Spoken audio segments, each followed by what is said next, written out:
Salut, salut, et on se retrouve pour une toute nouvelle vidéo, un tout nouveau Faction Focus en compagnie de Monsieur Za. Monsieur Za. Pour cette revue des seigneurs Ruinman, on a bien pris considération de vos remarques, donc on va essayer de faire un petit peu de français et un petit peu moins d'anglais. D'ailleurs, c'était un chouette exercice. Ouais, tout à fait. On a eu beaucoup de mal au début, Ouais, c'était ouais. une vraie galère, et petit à petit, on arrive à rentrer quand même de plus en plus de termes français, donc on va essayer de s'y astreindre. Donc aujourd'hui, Faction Focus, Soul Blight, Gravelord, un BT qu'on attendait depuis, enfin surtout moi, Oui. depuis très longtemps, le Battle Tome emblématique de la mort, qui arrive avec une nouvelle boîte assez sympathique, dans laquelle vous avez ce fantastique bouquin. Donc on va commencer par adresser un immense merci à Games Workshop de nous faire parvenir tout ça en avance, afin de vous présenter cette revue le jour des précommandes. Avant de rentrer directement dans le vif du sujet, on va faire un petit point macro sur ce bouquin. C'est un bouquin qui est honnêtement très joli. Magnifique. Voilà, Je magnifique. le trouve magnifique. Énormément d'artwork, des Ouais. nouveaux artworks, j'ai l'impression. Des également. belles illustrations sur Ouais. des doubles pages à ne pas déchirer. À ne pas déchirer. Parce qu'il faut surtout pas croire que juste c'est mal décollé et tiré comme un bœuf, n'est-ce pas? Ouais. Pour arracher la moitié des pages. Oh oui, bon, ça va. C'est un BT de la Death, hein. Il doit être un peu lugubre, Il doit avoir vécu, exactement. Donc voilà, honnêtement, c'est un très beau bouquin, ça fait assez plaisir. On a l'impression que le livre a quand même pas mal maigri. Ouais, tout à fait. Et ça, vous le verrez au niveau des châssis, il y a quand même beaucoup de War Scroll type Warcry, Underworld qui ont sauté. Donc c'est pas pour me déplaire personnellement, dans la mesure où globalement il y avait quand même énormément d'unités qui n'étaient pas trop utilisées et ça rajoutait beaucoup de complexité. Maintenant, d'un point de vue joueur, c'est vrai que quand on a investi notamment dans les bandes du roi, c'est pas Villemorn, mais... Les fils de Valror, Valdror. Oui, voilà, bref, je me quelque souviens chose plus comme exactement ça. du nom, de Velmorn, les fils de Velmorn. Velmorn, je crois. Ouais. En fait, c'est vrai que ça fout un peu les boules parce que c'est quand même des bandes qui, en plus, coûtaient quand même relativement cher dans les tournois Games, ont été obligés d'avoir les figurines officielles. Se faire squeezer ces figurines, ça fait pas toujours plaisir. À noter aussi qu'il y a quand même quelques châssis qui ont disparu de ce bouquin. Donc voilà, petite doléance, même si là, pour le coup, il y a quand même eu un nouvel assort de nouvelles figues qui sont Magnifique. objectivement absolument magnifique, que ce soit le nouveau Dragon Zombie, que ce soit le nouveau Vordry évidemment, vous avez les Graveguard qui sont splendides, bref honnêtement ils ont refait une grosse partie de la gamme et vous avez quand même des figues qui sont magnifiques sur table. Ouais, non, mais je pense que maintenant on peut commencer à dire que lorsque vous avez une bande Warcry slash tout jeu annexe de Games Workshop et que vous avez des difficultés à les trouver en boutique, en réassort, etc., je pense qu'il faut vous dire qu'il faut arrêter de les acheter et qu'a priori ça va pas tarder à disparaître. Je me suis fait avoir sur les Blade of Corn. A priori, il y a des joueurs qui se sont fait avoir sur les Soul Blight Gravelord, puisqu'on en a perdu beaucoup. Ouais. Donc je pense que désormais, quand vous avez des difficultés à trouver des boîtes, dites-vous que ça va sûrement partir. Ouais, exactement. Et, donc voilà. Ouais, et je pense, juste pour clôturer la boucle sur cette nouvelle mouture et cette nouvelle gamme de figurines, en réalité, on a quasiment que des nouvelles figurines si on tient compte de la dernière vague de sortie de Cursed City. Ouais. Avec peut-être quelques références à droite à gauche qui datent de la fin du Vieux Monde. Mais globalement, on est vraiment sur une gamme, moi je trouve que c'est très revigorant. On est sur une gamme qui est magnifique et dans les nouveaux standards Games Workshop. Et Dieu sait que les seigneurs Rinman avaient des figurines qui étaient vieillissantes, même à Warhammer Battle. Ouais. Donc ça fait vraiment très plaisir de voir ce Battle Tome comme cela. Et j'ai très hâte de voir cette armée sur table. Ouais, c'est clair, mais c'est vrai qu'on se faisait la remarque, moi personnellement, c'est vrai qu'il y a encore 2-3 ans, je jouais Soul Blight, Séraphon, c'était quand même des armées qui accusaient un petit peu le coup esthétiquement. Je me souviens des anciens Saurus, les Skinks, les squelettes, les Graveguard, j'en ai encore des pâtés, etc. Toutes les figues n'avaient pas forcément aussi mal vieilli, il y a des figues qui vieillissaient quand même relativement bien. Je trouve que les figurines de l'Hadès, de par le fait que ça soit un peu putréfié, etc., finalement ça vieillit mieux que tout ce qui était Homme Lézard et compagnie. Maintenant, là, ils nous ont foutu une giga claque parce que honnêtement, visuellement, esthétiquement, c'est magnifique. Puis on retrouve quand même j'aime pas dire ADN, mais on retrouve quand même l'esthétique propre au Soul Blight qui fait quand même super plaisir. Après être passé sur les figurines, petit coup de gueule personnel quand même. On est bientôt à 9 mois après la sortie de la version. On a eu les index au mois de juillet et on continue, vous le verrez si vous suivez l'intégralité de la présentation, à avoir des bouquins qui sont honnêtement changés à la marge par rapport aux index. Je trouve que la pilule est d'autant plus difficile à faire passer dans ce genre de boîte parce que concrètement, si vous voulez utiliser l'appli, vous allez avoir besoin d'avoir le code qui se trouve dans le Battle Tome, qui se trouve dans la boîte, qui est quand même pas un tarif hyper accessible. Donc voilà, honnêtement, moi c'est gros coup de gueule là-dessus. Je trouve que la quantité de changements d'un point de vue des règles ne justifie clairement pas le coût qu'on a à mettre pour avoir accès tout simplement aux règles, quoi. Donc voilà, moi je suis un peu déçu. Vous le verrez, il y a quoi? Il y a 3 War Scrolls qui ont changé, et puis on parle pas de changement drastique. Il y a 2 Battle Trek qui ont changé. Honnêtement, je sais pas trop ce qui se passe. Est-ce que c'est des trucs qui ont été écrits il y a trop longtemps? Est-ce que je sais pas? Est-ce qu'il y a eu trop peu de délai entre la rédaction des index et la rédaction des bouquins? Mais je trouve que ça devient de plus en plus compliqué de justifier aussi peu de différence à un tel prix. Quand Skaven et Stormcast sont sortis, vous pouvez encore l'entendre. Ouais, On tout à fait. était 2 mois après la sortie de la version. Là, on est quasiment à un tiers de la durée de vie de la version. Et on a encore des bouquins qui sont, désolé, mais quasiment des reprints d'index. Donc voilà, autant on est content d'avoir de nouvelles figurines, autant je trouve que là, ah ouais, c'est un peu dans le dur. On le voit notamment au niveau des tournois qu'on essaie d'organiser aussi, hein. C'est compliqué de remplir les tournois parce qu'il y a un manque de motivation globale dû au fait que le jeu, d'un point de vue des règles, à mon sens, stagne. Oui. Et les bouquins n'apportent pas grand-chose, quoi. Non, c'est vrai, bah, on le voit en tournoi, hein, globalement. J'avais fait une petite pause de tournoi récemment. J'ai recommencé à faire des tournois il y a quelques semaines. Et en fait, la méta n'a, entre guillemets, pas changé. Alors, Ouais. la méta a changé, a shifté, parce qu'il y a eu des baisses de coups en point, des ups de coups en point, des nerfs à la marge. Par contre, concrètement, comme les index ne changent pas avec les Battle Tomes, bah, vous vous rendez compte que si vous avez affronté un index en juillet dernier, et bah, si vous le raffrontez aujourd'hui, même post-Battle Tome, au final, les changements sont tellement à la marge que vous avez l'impression de connaître le Battle Tome. Ouais. Donc, ce qui, pour un compétiteur, est agréable parce que ça permet d'être à jour sur ses connaissances du méta.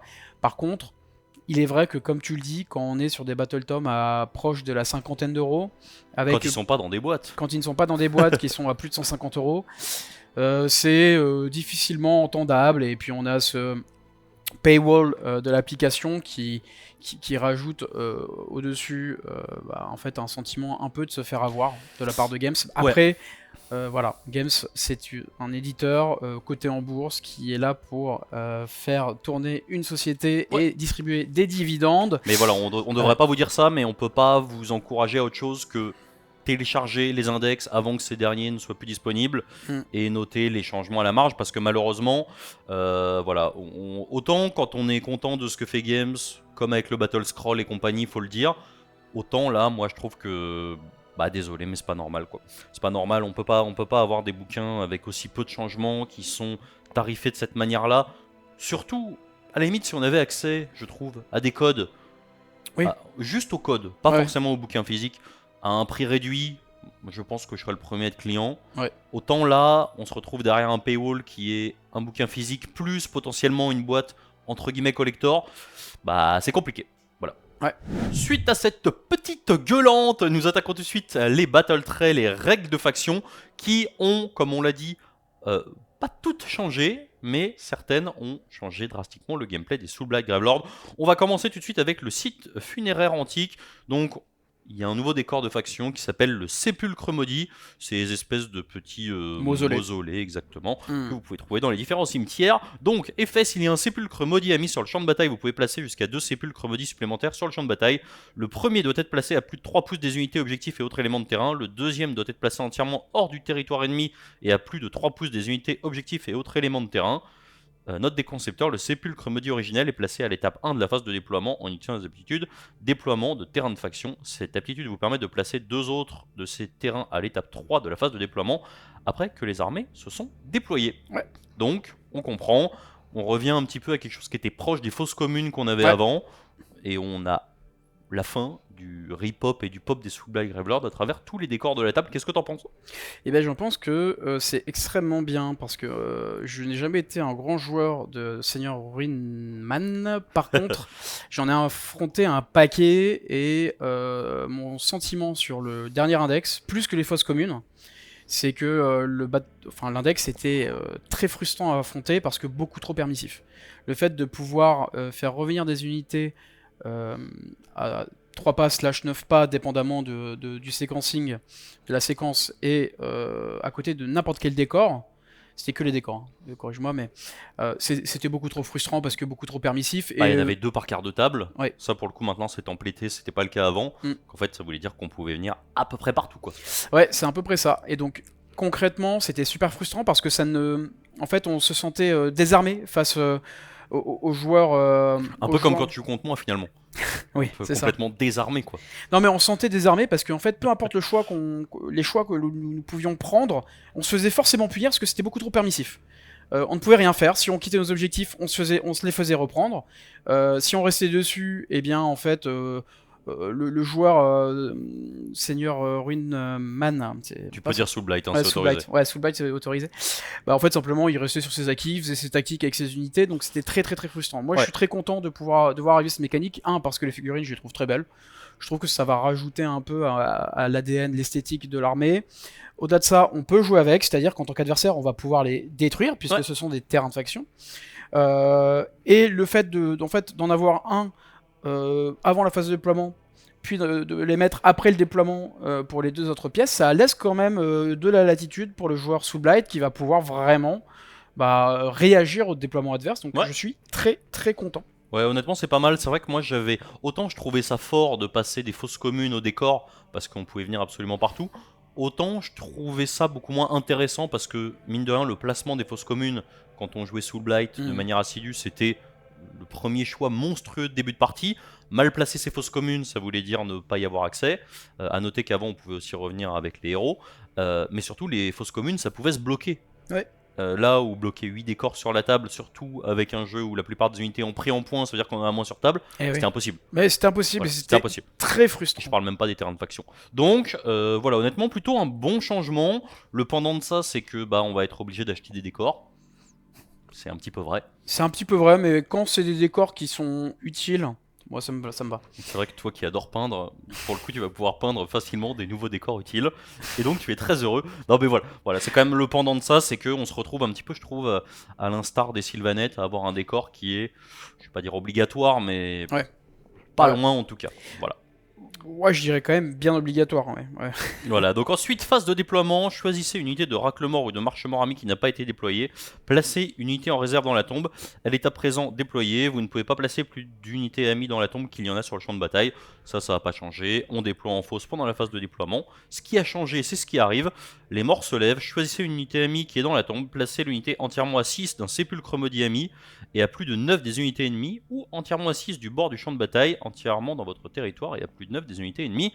A noter que concernant cette règle, avant on pouvait non pas revenir, mais arriver des fosses communes uniquement via les fosses communes puis via les décors. Maintenant on a également accès au bord de table, ce qui veut dire quand même que si vous avez plus de décors ou que vous avez décidé de ne pas en placer, vous pouvez quand même arriver par les bords du champ de bataille, sauce Beast of Chaos. Oui, mais que votre territoire, donc ça sera très limité dépendamment du battle plan sur lequel vous jouez, et en même temps ça permet d'avoir un peu moins d'imprévisibilité pour l'adversaire, donc c'est très bien. L'adversaire sait que s'il va mettre des ressources pour détruire ces sépulcres maudits, eh bien il va pouvoir vraiment juguler votre mécanique de repop à votre territoire. Ouais, à noter quand même que ça implique d'avoir une menace offensive dans le dos qui est grandement amoindrie, puisque c'est votre territoire, donc grosso modo l'adversaire au déploiement ou T1, T2, il sera quand même relativement tranquille, ça arrivera jamais dans son dos, et sinon il faut quand même avoir un décor pas loin, donc en fait ça s'anticipe. Ça veut dire que la menace permanente d'avoir des trucs qui arrivent dans le dos, etc., c'est un peu terminé. Voilà. Ouais, tout à fait. Donc c'est quand même un petit nerf, la partie dans votre territoire, c'est pas du tout anodin. On passe à la suite, une fois par tour armé, invocation cadavérique. Donc en face de héros, choisissez un héros seigneur Ruinman ami pour utiliser cette aptitude, puis choisissez comme cible jusqu'à 3 unités de racle mort ou une marche mort ami entièrement à 12 de lui. Vous soignez de 3 la cible, ou sinon vous ramenez un nombre de points de vie équivalent à 3, etc. Bref, ça va pas changer, c'est à toutes les phases de héros, c'est très fort, c'est ce qui a changé entre la V3 et la V4. Et ça fait plaisir. On passe à la règle de la fin avant de passer à la règle emblématique des Soul Blight de Ripop. Donc ça va pas changer. Choisissez comme cible les unités de vampires amis qui ont utilisé une aptitude de corps à corps à ce tour. On soigne 2d3 et on soigne de 2d3 la cible au lieu de d3 si elle a détruit une unité ennemie à ce tour en utilisant une aptitude de corps à corps. Bon, si vous jouez vampire, c'est cadeau. Non pas cadeau Ezekiar, mais Non. cadeau EAU. Donc c'est bon. Et enfin, alors, concernant cette règle, on a une interrogation. On la comprend comme étant une règle qui s'utilise une fois par bataille pour l'armée. Ouais. Et non pas comme les docks, une fois par bataille, par armée, par unité. Ouais. Donc on peut se tromper, c'est pas impossible. Reste que je pense que quand on prend stricto sensu, ce qui a écrit, c'est une fois Par par bataille. bataille pour l'armée. Ouais, tout à fait. Il y aura au moins une fac de clarification, je pense, de ça. Mais on va vous lire cette règle de la Légion sans fin. Choisissez comme cible une unité de racle-mort ou de marche-mort à mine n'étant pas unique qui a commencé la bataille avec au moins 2 figurines et qui a été détruite. Placez une unité de remplacement de la moitié du nombre de figurines de l'unité cible entièrement à 12 d'un héros senior et une man ou entièrement à 6 d'un sépulcre maudit. Elle doit être placée à plus de 9. Si c'est votre phase de move, vous pouvez placer l'unité à plus de 3 des unités ennemies au lieu de 9. Mais si on la met à moins de 9, on n'a pas le droit de charger à ce tour. Yes, Donc, bien. 2 possibilités. Soit c'est comme avant, auquel cas il n'y a pas de changement majeur, c'est les mêmes restrictions. Soit si c'est exactement ce qu'on lit, c'est une fois par bataille pour l'armée. On n'est pas forcément d'accord avec Romain, mais je trouve ça absolument dramatique. Ouais. Non, je pense que c'est une fois par armée dans la mouture actuelle. Moi, je trouve ça très très bien. Je pense qu'avec cette V4, on a vu disparaître Bien ou l'invocation. fort? Très bien pour l'adversaire. Je pense qu'avec cette V4, on a vu la disparition des mécaniques d'invocation et de l'abus voilà, de toutes ces habilités qui permettaient de faire revenir des unités. C'est effectivement un coup dur pour les joueurs Ruinman. Alors à noter quand même qu'on l'a pas dit, mais avant ça coûtait un PC. Oui. Maintenant c'est gratuit quand même. Eh oui. Sacré up. Non, mais ce qui est pas mal, c'est que, à part si je me trompe, ça permet quand même. Enfin, je me trompe pas, c'est sûr. Vous pouvez faire revenir l'unité à 12 pas d'un héros, donc ça permet d'arriver en centre de table. Ouais. Ça, déjà, c'est bien. Et puis, on a toujours cette règle de pop à 3 pas, etc. On verra par la suite qu'on a on a toujours la même sous-allégeance qui permet de faire un mouvement en fin de tour. Il y a quand même des choses à faire. Donc, wait and see hein, pour la fac de post-Battle Tom qui clarifiera tout ça. Si jamais c'est une fois par bataille, je pense que c'est bien. On va juste construire les listes de manière différente. Si c'est à tous les Battle Rounds, et bah, ça sera très très fort. Ouais, c'est vrai qu'on n'est pas forcément exactement en ligne. Je pense que je ne suis pas tout à fait objectif. Peut-être que Romain non plus. Personnellement, si c'est une fois par bataille, je trouve que c'est un assassinat pur et dur. Pourquoi en fait je dis ça? On n'est pas sur un nerf d'une règle et des améliorations à côté, parce que globalement le BT change pas énormément par rapport à l'index. C'est un nerf pur et dur, parce que les châssis n'ont pas changé. Donc honnêtement, puis je trouve qu'on perd quand même pas mal de l'identité sous Blight, même de l'identité de la mort, hein, qui est soit de faire revenir des figurines comme on a en Nightone, soit de faire revenir des unités comme on a en Flash Hitter courte en sous Blight. Si ton allégeance c'est devenu une optimisation Nighthaunt, personnellement, je vais plutôt jouer avec l'optimisation Nighthaunt et les traits de bataille Nighthaunt qui me paraissent légèrement meilleurs. On attaque tout de suite les formations de bataille qui ont énormément changé. Vous pouvez aller voir l'index review, c'est sensiblement la même chose. On va faire les 4 d'affilée. Le premier est un passif, horreur sans fin. Vous pouvez choisir une cible supplémentaire lorsque vous utilisez l'aptitude invocation cadavérique. Bon, ça fait des PV en plus, mais maintenant qu'on peut plus ramener d'unités, on peut ramener plus de modèles dans les unités qui sont encore sur table. Le deuxième, Bacchanal 200, ajouter 1 au jet de lancement pour les unités de Vampire Army qui ne sont pas en mêlée, et ajouter 1 au jet de blessure pour les attaques de mêlée des unités Vampire Army qui ont chargé au même tour, ça n'a pas changé. Horde Putride, le troisième, une fois par bataille armée à la fin de n'importe quel tour, choisissez comme cible jusqu'à 3 unités de marche-mort amis en mêlée, donc c'est bien, ils ont intégré la fac. Pour chaque cible, on fait un mouvement d'engagement, puis choisissez une unité ennemie en mêlée avec la cible et jetez un des 3 sur 2+, infligez autant de dégâts mortels à l'unité ennemie que le résultat du jet. C'est quoi l'intérêt de ce truc? C'est d'engager des unités avec, peu importe, des loups, des zombards, des squelettes, bref, des trucs qui engluent et ça fait plaisir. Ouais. Et enfin, marche de la mort. Donc vague d'os et de lame, ajoutez 1 à la caractéristique de perforation des armes de mêlée des unités de raclement ami qui ont chargé au même tour pour les attaques qui ciblent une unité qui a moins de figurines que l'unité attaquante. C'est exactement la même chose qu'avant. Oui, bah, je pense qu'il n'y a pas grand-chose à dire. Votre formation de bataille dépendra de votre construction de liste. Ouais. Si vous jouez vampire, vous jouerez Bacchanal 200. Si vous avez une armée qui est là pour être résiliente et revenir à la vie, peut-être que vous partirez sur la Légion de Chiche. La Marche de la Mort, ça sera que si vous jouez en fait Des Graveguards. des Graveguards avec Les pâtés de vin. les nouveaux chevaliers noirs, etc.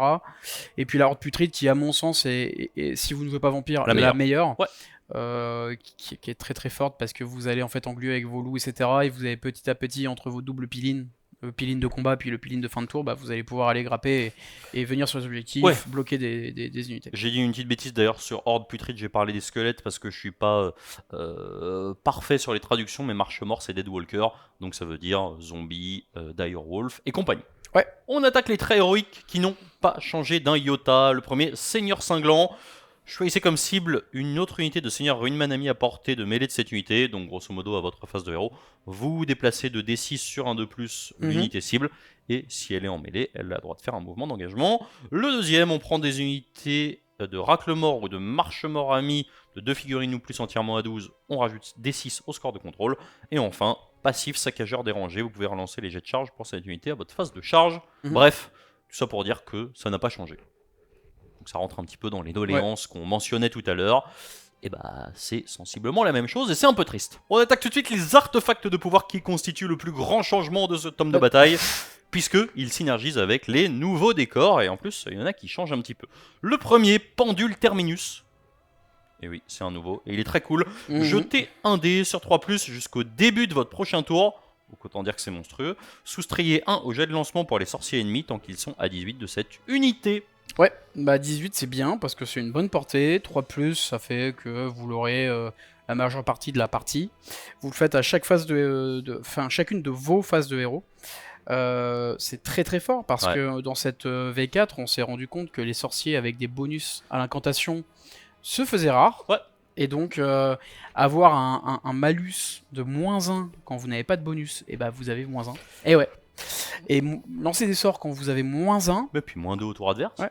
Puis accessoirement, ça fonctionne aussi sur les héros adverses qui vont tenter de faire des interventions magiques. Ouais. Donc quand vous allez le regarder dans les yeux et vous allez lui dire, bah mon pote Crondis, bon Crondis c'est peut-être pas le bon exemple, mais quand vous allez dire à votre adversaire, bah t'as -2 pour lancer tes sorts, il va réfléchir à 2 fois avant de tenter de faire une intervention magique. Ouais, c'est clair. Honnêtement, c'est super balèze. Pour plusieurs raisons. On sait qu'il y a des BT où ça aurait été compliqué à rentrer. Là, vous avez quand même des gros châssis non nommés. Enfin, au moins un, qui est pas horrible. Enfin, même 2. Et sinon, vous avez un petit Vampire Lord qui a le bon goût de se téléporter en permanence. Donc, bah, vous avez juste à le placer de manière optimisée, ingénue. Et puis voilà, vous êtes pas mal. Donc honnêtement, un très bon ajout. Le deuxième, Écharde de nuit, ignorer les modificateurs au jet de sauvegarde pour les attaques de tir qui ciblent cette unité. Bon, ça, sur qui c'est fort sur les gros tons. Bah, c'est pas mal. Ouais. C'est pas mal, mais bon. Peut-être qu'en équipe, ça se justifie. Même j'ai du mal à y croire en réalité. En solo, il y a trop peu de tirs, je trouve, actuellement, pour que ça soit monstrueux. Si vous êtes pairé contre un Stormcast, Shootcast et tout, c'est cool. Ouais, je pense que c'est un choix tech, c'est toujours bien d'en avoir. Il y a peut-être un monde où dans votre roster, il faut une liste qui est capable d'encaisser le tir, et que ça fait partie de l'équation. Ouais. Mais il n'y a pas grand-chose à dire. C'est pas mauvais. Et le dernier, Amulette des tombes. S'il y a moins de 3 sépulcres maudits amis sur le champ de bataille, placez un sépulcre maudit sur le champ de bataille à plus de 9 des unités ennemies, plus de 1 des unités ennemies et plus de 3 des objectifs et autres éléments de terrain. Évidemment, c'est une fois par partie. Ouais, alors ce qu'il faut noter, c'est que la restriction, c'est d'avoir moins de 3 sépulcres maudits sur table. Votre règle qui vous permet de setup les sépulcres maudits vous dit jusqu'à 2 sépulcres maudits complémentaires, donc peut-être que vous avez juste en fait accepté le fait d'en mettre 2 au début de la partie, et de vous garder cette possibilité pour pouvoir vraiment aller frapper là où ça fait mal. Moi j'aime bien parce que de 1 ça permet de synergiser, bon c'est nouveau, ça permet de synergiser avec ce nouveau décor de faction, et puis ça vous donne de la latitude dans un Battle Tome où on s'est rendu compte que le repop était dans vos territoires ou à portée de sépulcre, et où sortir de tombe était à portée de sépulcre. Donc en fait ça vous donne de la latitude pour aller là où ça fait mal. Les seigneurs Ruinman n'ont pas une mobilité. Alors c'est vrai et faux à la fois. Ils ont une fausse bonne mobilité dans le sens où les caractéristiques de mouvement sont globalement pas bonnes, sauf pour la cavalerie et les monstres. Mais le setup se fait moins loin aussi maintenant. Hein, c'est ça, mais il y a beaucoup de mécaniques de setup ou de resetup. et donc il y a quand même de la mobilité. Mais moi j'aime beaucoup, c'est Ouais, sympa. en fait, je le trouve monstrueux. Pourquoi? Parce que sur ce genre de truc, on s'attendrait à avoir une restriction de portée, peut-être placer-le entièrement à 18. Là, je pense que typiquement, T2, T3, Mhm. le mec en face sera obligé à un moment de sortir. Bah, en fait, vous mettez ça dans son dos et vous êtes super heureux de pouvoir voler un objectif, peu importe, menacer des héros. Bref, honnêtement, je pense que c'est très très fort. Euh, le premier, le pendule, le terminus est bon. Celui-ci est juste polyvalent en fait. Ouais. Voilà. Je pense que vous êtes en solo, vous avez envie de prendre ça. Euh, Puis c'est indépendant des listes en fait. Hein. Vous n'êtes pas obligé de dire bah il me faut un vampire sur dragon zombie. Je pense que c'est fort dans toutes les listes. Ouais. On passe au domaine de sort qui n'a pas changé. On commence avec le premier, le sort illimité. Vous prenez une unité à 18. C'est un anti-horde qui passe sur du 7. Vous jetez un dé par figurine. Pour chaque 6, c'est une blessure mortelle. Si vous tuez quelqu'un, vous vous soignez de D3. Et ouais. Bon, moi j'aime pas. Déjà 7, c'est pas si facile. Un illimité qui est de moins en moins fort au fur et à mesure qu'on l'utilise. Désolé, mais c'est mauvais. Et surtout, il y a des sorts qui sont bons à côté, que ce soit au niveau des sorts ou des manifestations. Donc je vois juste pas l'intérêt. Bon, c'est plus tech. Si on a envie de se soigner pour un Nagash qui est en fin de vie ou ce genre de choses, Ouais. oui, on va se remonter. Maintenant, en fait, autant foutre un Leggstorm, quoi. Ouais, non mais bon, c'est un sort illimité. S'il avait fait D3 blessures mortelles, ça aurait été très fort. Parce que ça aurait pu permettre en fait de faire des occurrences de D3 blessures mortelles sur des héros, des choses comme ça. Ça, c'est le sort de Nagash. Ouais. Non, bah. C'est pas de- fou. Ouais, 7 de valeur de lancement, sachant qu'il y a qu'une. Il y a très peu de bonus dans l'armée. Ou alors il faut prendre la battle, la formation de bataille en conséquence des vampires. C'est pas très bon, hein, on va pas se mentir. Ouais, non, je suis pas fan. Le deuxième, prison de douleur. Choisissez un sorcier seigneur Ruinman pour lancer le sort. Vous prenez une unité ennemie visible à 12. Fight last sur du 7. Bah, ça c'est bon. Ça, c'est extrêmement Ça c'est fort. bon, on a le même en STD, y a rien à dire. C'est fort parce que c'est jusqu'au début de votre prochain tour, grosso modo. Mhm. Donc, que dire, c'est fort. Pas besoin d'expliciter plus que ça. Ensuite, on passe à Décrépitude, qui est un des sorts les plus intéressants, je trouve. Puisque, en fait, c'est simple, c'est à 12 sur du 7. Moins 1 dégât pour les attaques de mêlée. Donc c'est pour le reste du tour, donc ça nécessite en fait d'aller impacter quelque chose ou de le lancer au tour adverse avec une valeur de lancement de 8, donc c'est pas si simple. Mais le sort est tellement puissant que ça me paraît tout à fait normal. Ouais, on peut annihiler des trucs qui sont hyper menaçants en divisant la létalité par 2. Oui. C'est monstrueux. On attaque tout de suite les War Scrolls. Donc c'est parti, on commence avec Papa Nagash. 10 de move, 18 points de vie, save à 3, 10 de score de contrôle. Bon, on va la faire courte, rien n'a changé. Charte d'unité quand même.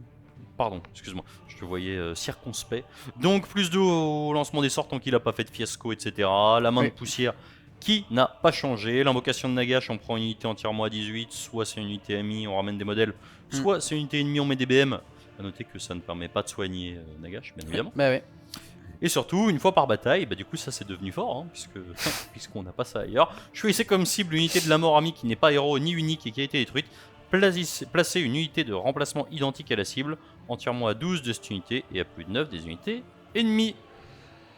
Ouais, bon écoutez, c'est Nagash, hein. Alors, quand même qu'on vous dise un petit truc, on n'a pas le, pour être tout à fait franc, on n'a pas le coup en point, malheureusement, des différentes unités.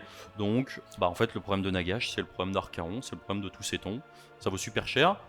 Donc, il est pas mauvais, mais ça dépendra de son coup en point, quoi. Ah, ce qu'on peut dire quand même, on y viendra par la suite, mais les convocations des seigneurs Ruinman sont globalement bonnes. Ouais. Donc déjà, ça rajoute des sorts à pouvoir lancer avec Nagash. Non mais c'est vrai, Oui. c'est factuel. Et puis on notera aussi qu'au dernier Battle Scroll, on a commencé à avoir des différences de points dépendamment de l'allégeance pour Nagash. Donc c'est dur de se faire une idée, très honnêtement, hein, de Nagash. Par contre, ce qu'on peut dire, c'est que globalement, il y a 2 sorts sur 3 qui sont très bons dans le Battle Tome et qui ont une valeur de lancement de 7. Donc c'est vraiment plutôt sympathique. Et en plus, Nagash a quand même une belle robustesse, donc c'est vraiment une unité qu'on peut envoyer devant et bénéficier de cette portée de 12 qui est un petit peu compliquée. Donc c'est très dur à voir parce que Nagash, si tout est très cher à côté dans le Battle Tome, vous n'aurez pas la place de rentrer Nagash, indépendamment de son prix. S'il n'est pas très cher et que le reste n'est pas très cher, et bah là ça commence vraiment à faire sens, vous gagnez une occurrence de repop et vous allez pouvoir faire des belles synergies. Donc moi j'ai très très hâte de voir le coup en point de toutes ces unités. On enchaîne tout de suite avec le Prince Vordrai. Donc lui pour le coup il a visuellement pas beaucoup changé. Enfin je parle pas de la figurine, hein, je parle de visuellement le War Scroll, mais vous verrez entre les lignes. Alors à noter aussi qu'on fait cette revue, contrairement à d'habitude, avec les livres en français. Donc on est quand même soumis aux erreurs de traduction, etc. Donc pour l'instant, on vous présente ce qu'on lit. Voilà. Donc Vordrai, c'est 12 de mouvement, 18 points de vie, donc il a gagné 2 PV en save à 3, 5 de score de contrôle. Au niveau de son tir, ça n'a pas changé. Au niveau du corps à corps, ça n'a pas changé. Il a toujours son effet un petit peu qu'il avait vis-à-vis des vampires, mais des Blood Knight en réalité, pour filer soit un plus de move, soit un plus 1 dégâts, soit un plus 1 attaque à la fin du tour en tirant -12 si on a détruit des trucs. Il a toujours son sang vif, donc qui est assez fort, hein. C'est un fight first sur du 7. Et surtout, il a son rampage qui a changé. Avant, c'était un rampage qui mettait des blessures mortelles s'il avait chargé. Maintenant, c'est quoi? Une fois par tour, à n'importe quelle phase de mêlée, cette unité peut faire un mouvement d'engagement, puis choisissez comme cible l'unité ennemie en mêlée avec elle. Sur un 4+, infligez à la cible autant de dégâts mortels que le résultat du jet. Qu'est-ce que ça implique, mon petit Romain? Bah, ça implique que c'est complètement broken. Parce qu'il n'y a pas besoin d'avoir chargé. Non mais au-delà de ça, vous pouvez le faire au tour adverse. Ouais. Donc c'est-à-dire que votre adversaire, il ne peut pas se mettre... En fait, alors, il y a beaucoup de choses à dire. Pendant votre tour, ça veut dire que vous pouvez faire une course automatique, faire un engagement donc à 21 et engager à 24. Ouais. Donc si votre adversaire ne se met pas à plus de 24, vous pouvez l'engager et lui péter la tronche. Vous n'aurez pas votre bonus de plus 1 dégât à la charge parce que vous n'avez pas chargé. Mais ça, déjà, c'est super fort parce que ça vous donne, avec le socle que vous avez, bah en fait, concrètement, vous allez pouvoir aller quasiment n'importe où en termes de projection. Et donc, pour ce qui est des tours adverses, bah alors bon, déjà, ça veut dire que on peut pas se mettre à moins de 6 pas en phase de charge parce que sinon il va juste vous engager. Ouais. Et secondo, ça veut aussi dire, hein, puisqu'il n'y a pas de restriction, que ce n'est pas un mot-clé core ou autre, bah, que vous allez pouvoir redeploy plus faire son saccage. Donc en fait, vous avez un Murderlust gratuit avec une portée démentielle entre 1, 6 plus 3, donc entre 4 et 9. Avec une portée d'engagement, enfin, c'est monstrueux. C'est ok. Vous n'allez pas pouvoir vous protéger du petit Vordrai. Bah, c'est vrai que si vous êtes à 12, vous êtes potentiellement soumis à un redeploy peel-in et vous faire engager. Ce qui est pas mauvais, puis mine de rien, le sein du massacre, pour l'avoir joué, les pâtés de Blood Knight, ça prend de la place. Être entièrement à 12, avec Vordrai quand on n'avait pas chargé, en fait c'était pas toujours évident. Là, en fait, vous allez pouvoir vous replacer. Même en fait, si vous êtes pas, même si vous êtes loin, en fait, vous pouvez quand même avancer de 3 pouces. Donc en fait, voilà. Je vais pas vous mentir, je pense que ça va être faqué dans un sens qui devrait être. En fait, c'est exactement ce qu'on avait avec Pestilence, c'est exactement ce qu'on a eu avec les Soulblight. Ces règles ont été changées pour avoir la restriction qu'il faut de base être engagé. Parce que, alors, à noter quand même que Pestilent et tout, c'était à la fin du tour, donc c'était encore plus violent parce que c'était avant que le mec joue, il avait pas le droit de répondre. Là, vous êtes quand même engagé avec 18 PV qui vont souvent être en save à 2 si vous avez besoin d'engluer. Et puis, je veux dire, c'est super fort en fait. Et puis vous avez donc ce sort, le sort qu'on n'avait pas décrit, mais qui consiste avec une valeur d'oncement de 7. Il n'a pas changé, hein. Cette unité a frappe en premier jusqu'au début de votre prochain tour. Donc c'est-à-dire que vous pouvez vous mettre frappe en premier. Potentiellement, vous pouvez aller complètement bloquer l'armée adverse. Donc déjà, si vous n'êtes pas à portée de faire votre course auto, engagement, etc., vous pouvez juste faire votre mouvement de 18. Le socle de Vordrai était immense, a priori. Il est pas mal. Donc vous pouvez bloquer les déplacements de l'armée adverse, dire à votre adversaire, bah en fait, tu peux pas venir à moins de 6, parce que si tu viens à moins de 6, je t'engage. Et même moins de 6, en réalité plus, parce qu'elle a redeploy. Ouais. Et en plus, vous allez lui dire, ah, et by the way, c'est moi qui vais frapper avant que tu frappes à ton tour. Donc, si cette charte d'unité reste en l'état, attendez-vous à voir, dépendamment du prix, évidemment, énormément de Prince Vordrai sur table. Ouais, surtout que ça fait partie de ces figurines qui ont été refaites et il a le bon goût d'être absolument magnifique. Donc, bon, il n'y a pas grand chose à dire, il a tout pour lui. C'est un châssis que j'ai toujours trouvé dur à justifier avant. Modulo, depuis qu'il avait récupéré la règle de l'ancienne allégeance, de l'ancien BT, machin, etc. Là, il a quand même gagné 2 PV, donc 18 PV. En fait, c'est la même chose qu'Onagage, 18 PV, on save à 3, sauf qu'il bouge de 12. Et il se soigne, il est vampire. Bref, c'est très bon. On attaque maintenant les Mortark. donc à savoir Neferata et l'ami Manfred. Donc, à ma grande surprise, ils n'ont pas récupéré les 4 de mouvement qu'ils ont perdu en V4. Donc, d'ailleurs, peut-être qu'en V5, ils perdront encore 5 de mouvement. Ouais, ils finiront à 2. En V6, ils seront à 1. Voilà, super. Donc, 12 de move, save à 3, 14 points de vie, 5 de score de contrôle. Il n'y a pas grand chose à dire. Elle, pour le coup, elle tartine pas mal. Elle est vampire, donc dans la bonne allégeance, elle bénéficie d'à peu près tous les bonus de la terre. Puisqu'elle a le bon goût d'avoir un compagnon qui blesse déjà à 2, donc elle sera en full bless à 2 en charge. Bon, pas grand chose, hein. Elle a toujours sa dague qui slane. Elle a toujours son sort qui permet de rendre éthéré. Elle a toujours le reset-up au déploiement. Et elle a toujours ce qui est pour moi son plus gros problème. Le moins 1 hit, c'est super fort, mais c'est entièrement à 6. Donc soit vous jouez avec de la cavalerie et être entièrement à 6 avec de la cavalerie. Super dur, hein. Ouais, surtout qu'on est quand même sur des beaux bestiaux en Soul Blight, donc c'est voilà. Si jamais elle charge pas et que les autres chargent, vous pouvez oublier le fait d'être entièrement à 6. Si vous êtes avec plein de zombards ou plein de squelettes, du coup vous n'allez pas utiliser les 12 de mouvement. Donc bon, pour moi ce châssis est un peu contradictoire à ma grande doléance, parce que c'est un châssis que j'aimais beaucoup, qu'on voyait beaucoup en V2. A raison d'ailleurs, et qu'on voit beaucoup moins en V4, parce que je pense que la bulle n'a rien à faire à 6, c'est trop restrictif, et puis surtout compliqué quoi. Disons que maintenant qu'on vient d'avoir un magnifique Battle Tom avec les petits coups bleus, et qu'on a un nommé sur loup qui a la même règle, mais en version beaucoup plus broken, énervé, sans restriction. Enfin, c'est dur de justifier le prix de... Enfin, on n'a pas le prix, mais on sait à peu près vers où ça va se situer. Oui, ça va être comme d'habitude du 400, 500 quoi. C'est dur de justifier, en fait, Neferata. Elle a quand même cette tendance à prendre beaucoup de place et à ne pas être assez menaçante. Ouais. Donc c'est vrai que quand je vois une mouture avec Neferata en Seigneur Runeman, en général, je me dis, ok, c'est pas une mouture optimisée. Maintenant, elle a quand même des cordes à son arc. Il y a des choses à faire. En fait, ces trucs, ça va être des builds ultra défensifs à base de beaucoup de squelettes, Neferata derrière, de l'englument, de la tech, des loups, qu'on va du coup pas jouer dans l'allégeance des vampires, mais plutôt dans l'allégeance qui permet d'engager en fin de tour. Oui. Bon, après, disons qu'on est tellement fragile en Soul Blight, le moins 1 hit c'est toujours bon, on pourra pas l'appliquer à grand monde. Je pense qu'il manque pas grand chose pour que cette unité soit vraiment forte. Soit elle est un peu trop chère, soit la restriction de la bulle à 6 est too much. On n'est pas loin d'avoir un truc cool, mais je pense qu'en l'état c'est compliqué. On enchaîne avec l'armée Manfredo qui lui n'a pas changé, si j'ai bien vu, 12 de move, 14 points de vie, save à 3. Geisvor qui tartine, la bestiole qui tartine en moins 3-3, ça fait plaisir. Il a toujours son passif de s'il a tué une unité à ce tour. Alors avant c'était la règle de Geisvor qui était en phase de combat, machin, maintenant ça marche aussi en phase de héros. On a un plus une attaque en bulle pour les marches morts et les racles morts. Il a toujours son vent de mort qui est très bon, on prend un point à 18, 3 unités à 3, du 3+, enfin sur un des 3, sur un des 6 c'est du 3+, on met des 3 blessures mortelles. Il a toujours sa règle de redéploiement qui est absolument monstrueuse lorsqu'on utilise un redéploiement d'unité entièrement à 12 qui permet d'engager. Il a toujours son fight first.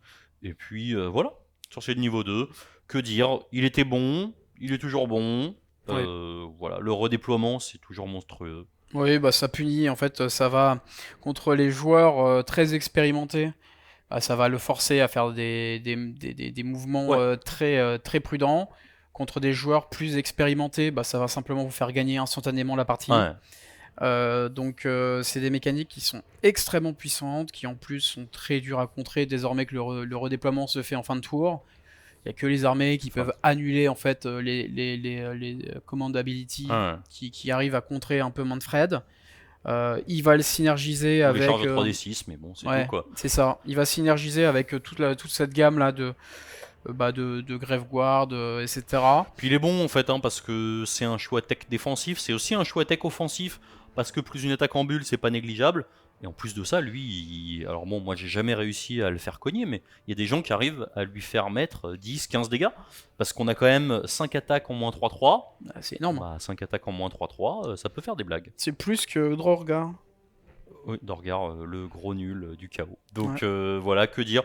C'est un bon châssis, il était bon, il reste bon, ça fait plaisir. On attaque tout de suite le double châssis des Vengorian, donc à ma grande doléance, Locavaille n'a toujours pas récupéré son +1 de save, donc elle est toujours en save à 4. Les deux châssis sont identiques désormais, ça c'est sauce index, avant on avait un PV de plus sur Locavaille, c'est fini, je pensais aussi qu'on allait le récupérer, mais non, donc les deux châssis, 10 de move, 11 points de vie, save à 4, 5 de score de contrôle, des profils de close tout à fait respectables, hein, du 3-2, moins 3-3 sur les deux, et après des attaques de rapière qui sont un peu meilleures chez Locavaille.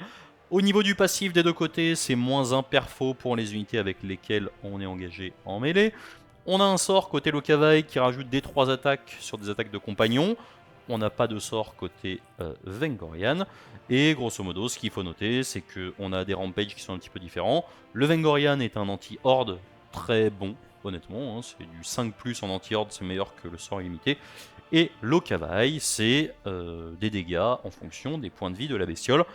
A noter, on a remonté en juillet dernier qu'il y avait des typos sur Locavaille, puisque stricto sensu, ça nous demande d'avoir chargé à cette phase. Bon, ça sera erraté, changé pour que ça soit ayant chargé à ce tour. Oui. Reste que je ne peux m'empêcher de faire remarquer que c'est dommage d'avoir des typos qui ont quasiment 1 an. Donc, deux châssis qui sont, je trouve, un peu durs à justifier, un peu durs à rentrer. C'est sorciers de niveau 1, ça coûte cher. C'est des porteurs d'artefacts qui finalement sont moins bons que les poneys qui ont une save à 3 et un peu plus de mouvement. Dégrader la perforation de 1, oui.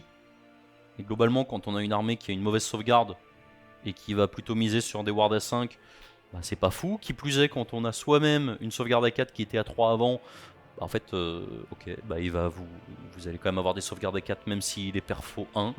C'est trop random, 11 points de vie, ça vaut un petit peu cher. C'est bonus sur les attaques de compagnons, c'est chouette. Parce que j'ai jamais réussi à le placer.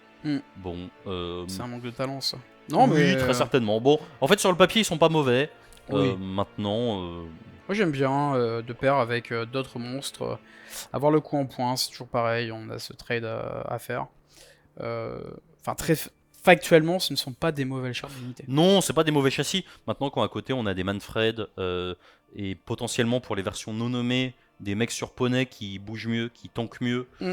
Et qui, alors ok, vont pas avoir le -1 à la perfo, mais au final, si on a un save en plus, je suis d'accord, ça s'applique aux copains, mais les copains n'ayant pas de base des sauvegardes incroyables, bah finalement, moi en tout cas, j'ai du mal à les rentrer de manière efficace dans mes listes. Nous enchaînons tout de suite sur les lames du roi vide, donc la première unité un petit peu avec plusieurs figurines, donc qui est composée de Cadeau, de Sissendra et de Aurelias.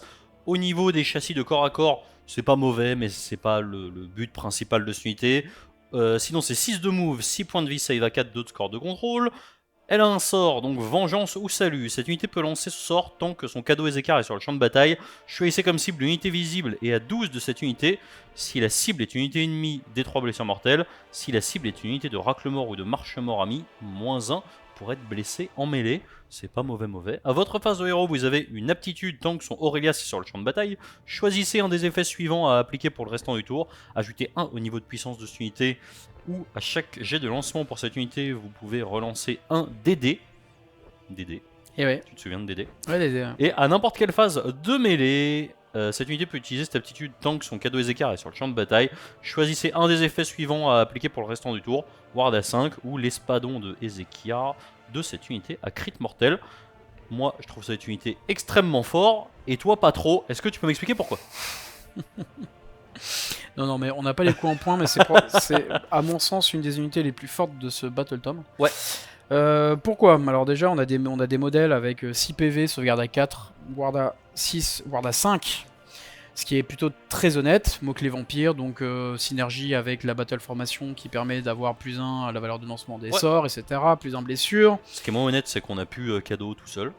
Donc bah, maintenant il va falloir jouer cadeau là-dedans. Ouais, il va falloir jouer cadeau là-dedans, mais par contre on a un sort qui est extrêmement puissant. On a un effet automatique qui est très très fort. Ouais. Relancer un DD de vos jets de lancement de sort, c'est super puissant. Ouais. Si vous avez en plus une place de pouvoir, eh bien vous allez avoir 2 sorts. Et pour chaque sort, vous allez pouvoir relancer un DD. Si vous n'avez pas, bah, vous allez accepter de faire votre petit échange avec juste 2 sorts, mais c'est quand même trop bien. Ouais.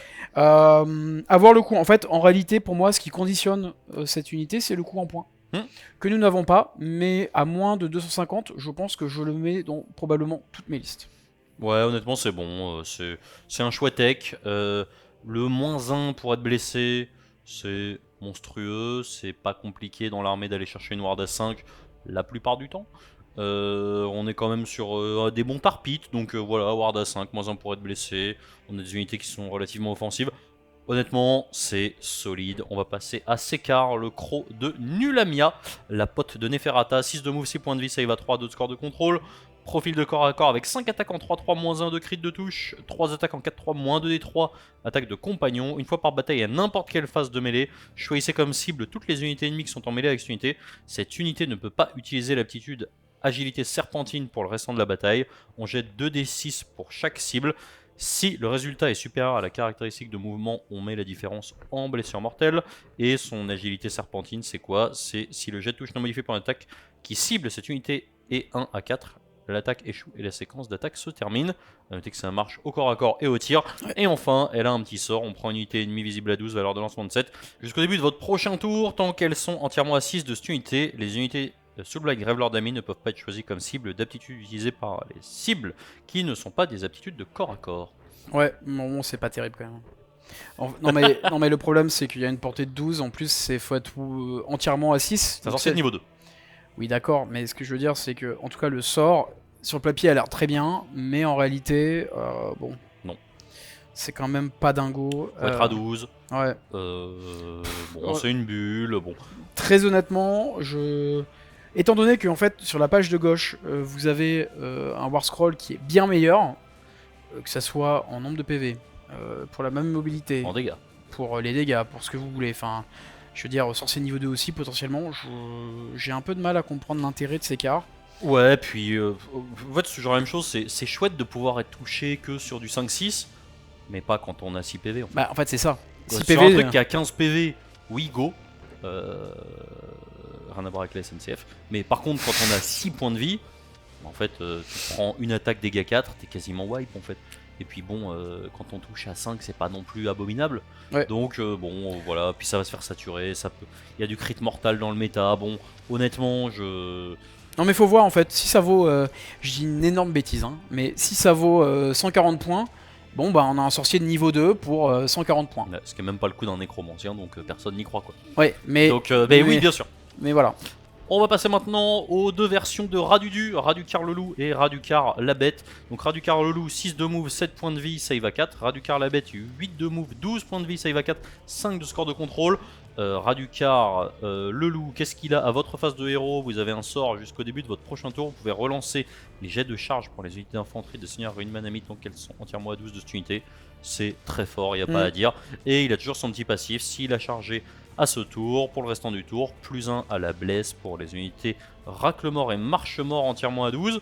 Côté Radudu, The Beast, lui c'est une énorme meuleuse. Il a 6 attaques en 3-3, -2-3, 6 attaques en 3-3, -1-2. Il n'y a rien qui est compagnon, donc bah, il a tous les bonus de la terre. Si elle n'est pas en mêlée à la fin du tour, n'importe quel tour, elle peut se déplacer de D6. Vous pouvez voir un rapport de bataille où j'avais besoin de faire 2. Évidemment, et bah, tu as fait, hein. J'ai loupé, donc j'étais très mauvais. Il a un passif qui est exactement la même chose, +1 à la blesse pour les unités Racle-Mort ou Marche-Mort à missile à charger. Et par contre, il a un sort qui est assez cool à votre phase de héros, -1 touche, -1 blesse pour lui jusqu'à la fin du tour. Et là aussi, vous pouvez voir le premier rapport de bataille de la chaîne, où on n'était pas habitué au sort qui se terminait à la fin du tour. Et je l'ai fait jusqu'à ma prochaine phase de héros, bien évidemment. Je suis mort quand même. Non, bon. Bah, les deux sont bien. Ouais, ça n'a pas changé. Ouais, voilà, les deux sont bien, ça n'a pas changé. Il y en a un qui est vraiment un vrai buffer, l'autre est un buffer tout en étant en fait capable de loquer, d'aller en fait en petit missile faire des dégâts et potentiellement survivre. Parce que quand tu as -1 hit, -1 bless, mine de rien, c'est dur de te tuer. 12 PV, donc ça permet de faire un power through et de se replacer, 8 de move, et derrière en fin de tour de refaire un mouvement pour aller loquer quelque chose d'autre, donc il y a vraiment des choses à faire. Ouais. C'est des War Scrolls qui sont un peu tricky, et les figurines sont super cool. Ouais, honnêtement c'est des bons châssis, voilà, je trouve. À ma petite grande surprise, je pensais qu'on allait plus voir Radukar le loup quand on a eu l'index. parce qu'il a quand même un effet qui est monstrueux. Le plus un bless, il est énorme. Maintenant, il s'avère que les builds Soul Blight vers lesquels on est parti, que ça soit du full loup pour engluer, bah non, pas besoin du plus un bless. Que ça soit les builds Death Rattle à base de cavalerie, bah en fait, il est trop loin. Ouais. C'est dommage parce que il y a des armées dans lesquelles il serait monstrueux. Je vois au hasard Fire Slayer. Ouais.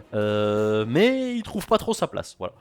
Là où Raducar la bête, malheureusement, il est tellement une cible sur la tête qu'il va souvent mourir en premier. C'est un châssis qui est quand même pas donné. Reste qui fait ce qu'il a à faire en général, mais assez dur à utiliser. On enchaîne tout de suite avec les 4 amis vampires de la noblesse royale de la Lunamnia de Neferata. Donc on va commencer avec Ivia Volga. Elle n'a pas changé, c'est la dame anti-monstre. Bon, elle a -1 pour être touchée en permanence, elle a un sort qui retire de l'OC aux monstres qui sont entièrement à 12 et -2 attaques pour les armes de mêlée des monstres ennemis tant qu'ils sont en mêlée avec cette unité. Bon, bah elle a 5 points de vie en save à 5. Donc, Ouais, voilà. Et c'est à 12, pas entièrement, mais ça reste quand même pas incroyable. Ouais, c'est pas la folie. Bon. C'est pas la folie. On va passer au châssis suivant, Belladama Volga, qui était monstrueuse avant. Qui n'a pas changé. Je crois qu'elle n'a pas changé. +3 à l'OC pour tout ce qui est Virkos et affilié. Un profil de close qui est pas bon. Elle a la lune de la mort qui est son sort emblématique. 3 unités de loi 18. Soit elles ont elles ont plus un perf et on leur retire le mot-clé beast. C'est bon. Ça, c'est un sort qui est extrêmement bon. Et surtout, elle a une ward à 4 avec les loups à côté qui lui permet d'envoyer les dégâts. On enchaîne avec Dame Annika. Bon, je pense qu'on n'a rien de spécial à dire sur elle. Ouais. Le -1, la save, c'est cool, mais c'est des châssis qui sont pas donnés. C'est pas un sorcier, elle a une ward à 4. Bon, bref. Ça n'a pas changé. J'aime pas trop. Et Kritza, qui lui, pour le coup, est assez intéressant dans un build assez spécifique. Donc, il a 5 attaques en 3-3, -1-2, 6 de move, 5 points de vie, save à 5, 2 de score de contrôle. Il a une aptitude qui slane les artos, qui est assez chouette. Oui.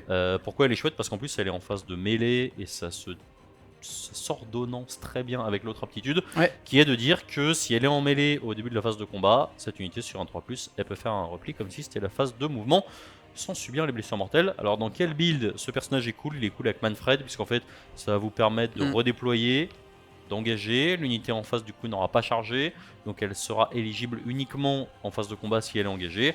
Et sur un 3+, vous pouvez vous barrer, et même potentiellement, vu que vous choisissez l'ordre, vous pouvez même casser l'arteau et vous barrer dans la foulée. Ouais, tout à fait. Donc, bon, que dire, Ivia Volga, rien de particulier, Damanika, rien de particulier.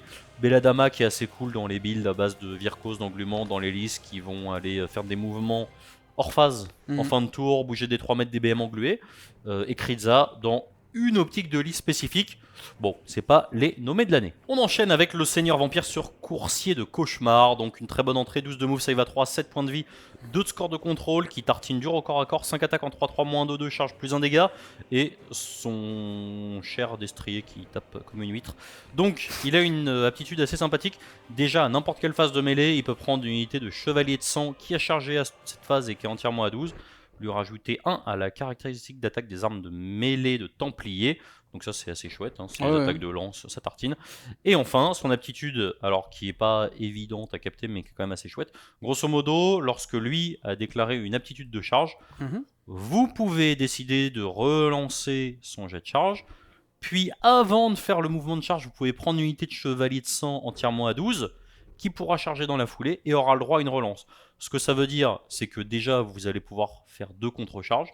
Donc ça, c'est très cool. Et si c'est votre tour, si lui loupe sa charge, vous allez pouvoir dire « Ok, je relance sa charge et l'unité de Chevalier de Sang à côté aura une relance de charge. Par contre, il faut que lui ait réussi sa charge. Sinon, vous perdez votre charge de Blood Knight. » En tout cas, c'est comme ça qu'on le comprend. Bref, et c'est un bon buffer de Chevalier de Sang.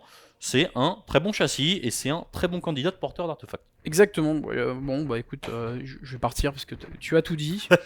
Non, mais je pense qu'on le verra essentiellement dans des builds. Vordrai. Avec des chevaliers de sang, hein, parce qu'il synergise qu'avec eux. Mais en tout cas, si on a des chevaliers de sang, c'est sûr qu'on jouera probablement une occurrence de ce héros. Ouais, puis en fait, ça faisait un peu partie du nerf dont je parlais tout à l'heure avec le Vengorian. En fait, il y a ce mec là, il a 12 de move, il bouge mieux, il a pas beaucoup moins de points de vie, il a 1 de valeur de sauvegarde en plus. Bon, en fait, que dire. Et tu sais quoi, j'avais même pas vu, mais en plus il est sorcier de niveau 1. Bien sûr. Donc, c'est un vampire. Oui, bah écoute, voilà. Bref, franchement, il est trop bon, il n'y a pas grand chose à dire. Son pote, le petit seigneur vampire, qui lui n'a pas changé. Une fois par tour pour l'armée à votre phase de héros, vous pouvez vous barrer sur du 3+, et vous reset-up loin et un petit peu le plus proche des héros. Bon, c'est bon, et puis en plus, on n'oublie pas qu'il y a les artefacts maintenant qui permettent de filer des malus aux lanceurs de sorts adverses à 18. Bon bah voilà, c'est pas mauvais. On attaque maintenant avec le revenant Draconite, donc c'est le nouveau châssis, la nouvelle figurine magnifique qui a remplacé à la fois le Terrorgeist et le Dragon Zombie, et puis même un petit peu le Vampire Lord sur Dragon Zombie au passage. Donc 16 points de vie, 12 de move, 5 de valeur de sauvegarde, 5 de score de contrôle. Il a un tir portée 10, 5 attaques en 3-3, moins 1-2, des attaques de gueule, 3 attaques en 4-2, moins 2-3, 7 attaques en 4-2, moins 1-2. On a toujours la possibilité de le déployer en FEP, de le mettre sur le champ de bataille à plus de 9 des unités ennemies à votre phase de mouvement, et surtout, maintenant une fois par tour pour l'armée, à la fin de n'importe quel tour, choisissez comme cible une unité ennemie en mêlée avec cette unité. Sur un de plus, avec un des 3, on lui met la valeur en blessure mortelle, on se soigne de cette valeur, et surtout, cette unité peut être retirée du champ de bataille et placée en réserve en altitude, ce qui est la capacité de le déployer en FEP.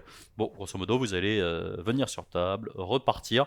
A noter que vous n'êtes pas obligé de le retirer du champ de bataille. Il y avait une règle comme ça avec les jumeaux, je crois, qui était très pénible. Ah oui. On était obligé de les retirer. Et bah là, vous êtes meilleur que les jumeaux. Qu'est-ce que t'en dis? Alors, moi je trouve que c'est une super charte d'unité, déjà parce qu'on est sur un monstre avec un OC5, donc c'est impactant. Ouais. Il tape correctement, il est pas très dégressif, parce que son profil dégressif est sur ses griffes, donc il va garder ses attaques de gueule. Et moi je trouve vraiment cette possibilité de repartir en frappe en profondeur magnifique, parce que ça permet en fait d'aller chercher des objectifs durant la partie, et puis on est quand même sur 16 points de vie avec... ok, c'est une 5+, c'est pas une 4+, mais quand même, ça se tombe pas si facilement. Avoir le coup en point, mais moi je le vois bien comme un petit splash là de monstre que tu vas envoyer faire un flanc, en frappe en profondeur, etc. Ouais, je suis assez d'accord, surtout qu'en plus, mine de rien, c'est le seul châssis qui est éligible à la nouvelle garde d'honneur de monstres, de bêtes, enfin pas de bêtes justement, de monstres, qui permet du coup d'avoir un +1 à la touche en permanence, ce qui sur lui, soyons francs, n'est pas dégueulasse du tout. Ouais, clairement. Donc non, franchement, c'est bon, puis je trouve... En fait, on a perdu de la mobilité en projection via les fosses avec les battle traits de manière générale. On le récupère d'une certaine manière comme ça. C'est une menace dans le dos. C'est bon. On enchaîne maintenant avec les petits bonhommes à pied non héros, non monstres, les chevaliers de sang. 12 de move, save à 3, 3 points de vie. Bon, on va vous la faire courte, ils n'ont pas changé. 3 attaques de Templier en 3-3, moins 1-1, anti-infanterie, charge plus 1 dégât. Et les sabots qui puent. Il y a toujours la capacité de survoler les unités d'infanterie ennemies. On n'est pas revenu comme en V3 où on pouvait survoler tout le monde. Rien de particulier. Et toujours ces fameuses BM d'impact, survol, etc. Ils sont très bons. Pourquoi ils sont très bons? Buff de Vordry. Le nouveau coursier qui les fait quand même passer à 4 attaques par tête, potentiellement 5 avec l'aptitude de Vordry. 5 attaques qui vont passer potentiellement dégâts 2, plus 1 dégât, etc. Je pense que c'est les grands gagnants.